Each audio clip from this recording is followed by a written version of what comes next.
మాజీ సీఎం జగన్ గుంటూరు మిర్చి యాడ్కు వెళ్లారు. ఎన్నికల కోడ్ కారణంగా రాజకీయ సమావేశాలు సభలకు అనుమతి లేదని జగన్ను యాడ్లోకి అనుమతించవద్దని కలెక్టర్ ఆదేశాలు జారీ చేశారు.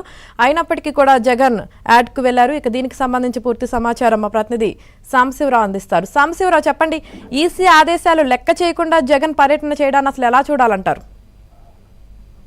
మాజీ ముఖ్యమంత్రి జగన్మోహన్ రెడ్డి ఇప్పుడే కొద్దిసేపటి క్రితం గుంటూరులోని మిర్చి యార్డు పర్యటనకు వచ్చారు.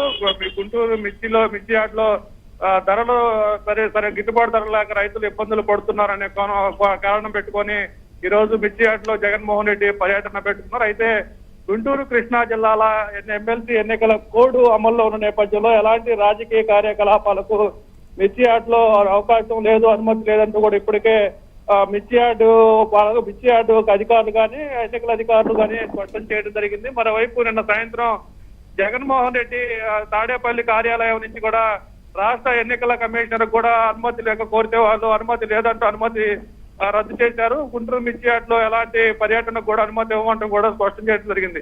అయితే ఒకవైపు రాష్ట్ర ఎన్నికల కమిషన్ అనుమతి రద్దు చేసింది, మరోవైపు గుంటూరులోని మిర్చి యార్డు అధికారులు కూడా గుంటూరు మిర్చి యార్డులో ఎలాంటి రాజకీయ కార్యకలాపాలకు అవకాశం లేదని నిన్న మధ్యాహ్నం నుంచి కూడా మైక్ అనౌన్స్మెంట్ తో పాటు వైసీపీ నేతలకు కూడా మిర్చి యార్డు అధికారులు స్పష్టం చేయడం జరిగింది. అయితే నిన్న సాయంత్రం మిర్చి యార్డు అధికారులు వైసీపీ జిల్లా అధ్యక్షుడిగా ఉన్న అంబటి రాంబాబుతో పాటు అక్కడ మిర్చి యార్డు మాజీ చైర్మన్ గా పనిచేసిన నిమ్మకాయల రాజనారాయణ లేదా కిరీట్ లాంటి నేతలకు కూడా నిన్న అధికారులు స్పష్టమైన సమాచారం ఇచ్చారు.